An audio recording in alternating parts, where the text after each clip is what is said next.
Çka ndodh kur njeriu si beson më askujt për të vërtetën përpas vetes? As babait, nënës, familjarëve tjerë, radios, televizionit, portaleve, askujt. Çka ndodh në këtë rast? Rezultatet e matjeve të fundit të opinionit publik nga NDI nuk marrën shumë vëmendje publike. Mirë po, ato i përmbanin disa dhëna që janë mjaft interesante dhe që flasin shumë për kosovarin e sotëm. Cilave burimet informacionit i besonin më shumë të ishte njëra prej pyetjeve. Ajo që lë përshtypje shumë të fortë është rënja drastike e besimit të afërmit, miqt, fëmijët dhe kolegët e qytetarëve të Kosovës. Nga 42%, sa kishte qenë përqindja e besueshmërisë në dhjetor 2024, kishte rënë në 14%, pra nga 42 në 14%. Kjo rënje e besimit të afërmit konfirmohet edhe në një tjetër pyetje, e cila ka të bëjë me verifikueshmërinë e të vërtetës së një lajmi apo artikulli në mediat sociale.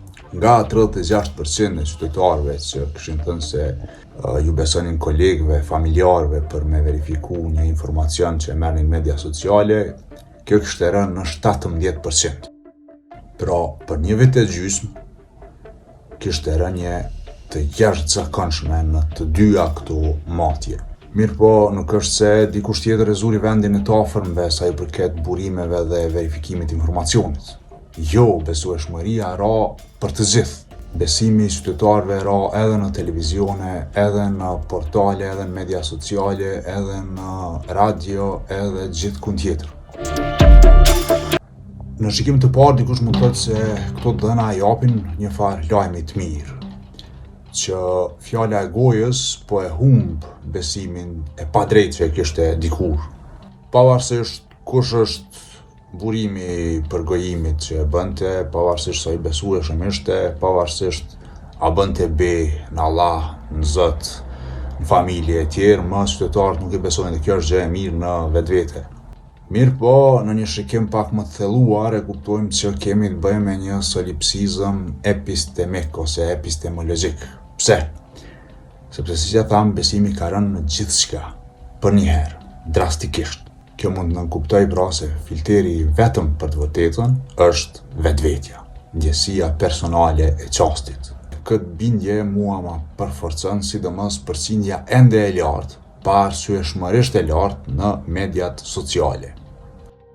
Përkundër numrit tepër të lartë të dezinformatave që shpërndahen aty dhe që klasifikohen si dezinformata. Dhe kur e krahasojmë besueshmërinë në media sociale dhe radio, është mjaft e çuditshme sepse mediat sociale besohen shumë më shumë sipas kësaj matje se sa radio.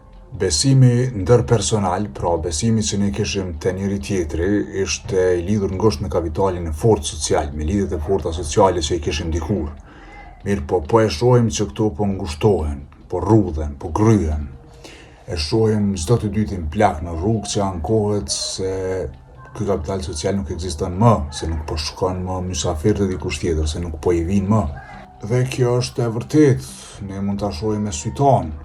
Ku qënë kjo rrudhje e besimit ndërpersonal? Qënë të mungesa e veprimit kolektiv. Rënja e numrit protestave sipas statistikave të policisë është drastike. 568 protesta më pak kishte në vitin 2025 se sa në vitin 2023. Rreth 300 më pak se sa në vitin 2024. Këto janë statistika mjaft domethënëse. Ju mund të mendoni se propaganda nuk mund të depërtojë të njerëzit që i besojnë vetëm vetës së tyre. Pra, s'ka që ka bën propaganda të dikush që është i vetmuar, apo jo? Filozofi francez që është marrë me propagandën, Jacques Ellul, mendon në fakt krejt ndryshe. Që ka thot në këtë pjesë të librit të tij të famshëm për propagandën? Momenti më i favorshëm për me kap njeriun dhe me ndiku është kur ai është i vetmuar brenda turmës, brenda masës. Mu në këtë pikë, propaganda mund tjetë më e efektshme.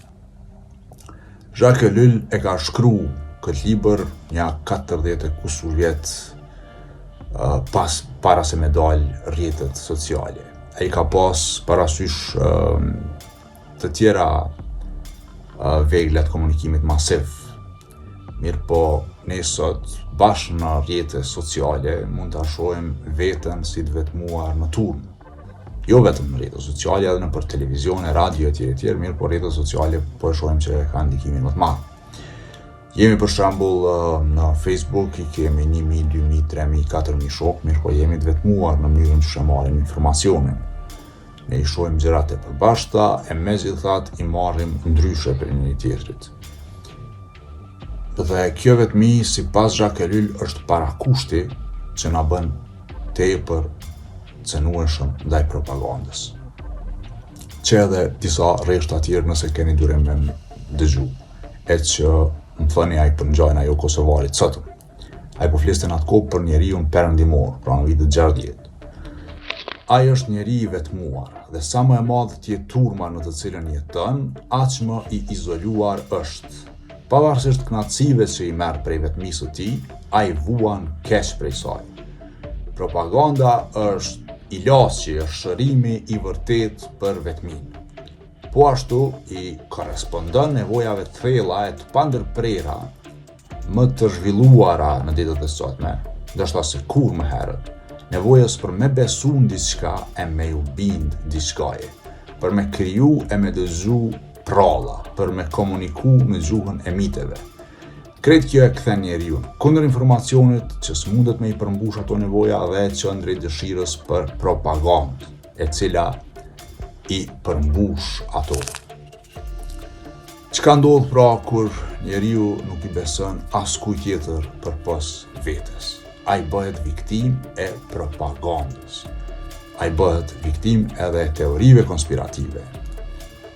Ai ndërton të vërtetat që janë krejtësisht të palidhshme me të vërtetat e njerëzve të tjerë. Dhe të këtill po bëhemi ne.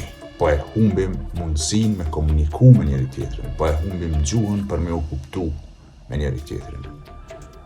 Nëse mendon që veç politika është problem, del rrugëve të Kosovës, takohu me njerëz dhe këshire qysh janë duke mendu. Gjithnjë më shumë bindje radikale po shohim, gjithnjë më shumë teori konspirative, gjithnjë më shumë dogmatizëm, gjithnjë më pak njerëz me mendje të hapura. Faleminderit juve që e keni dëgjuar këtë video deri në fund.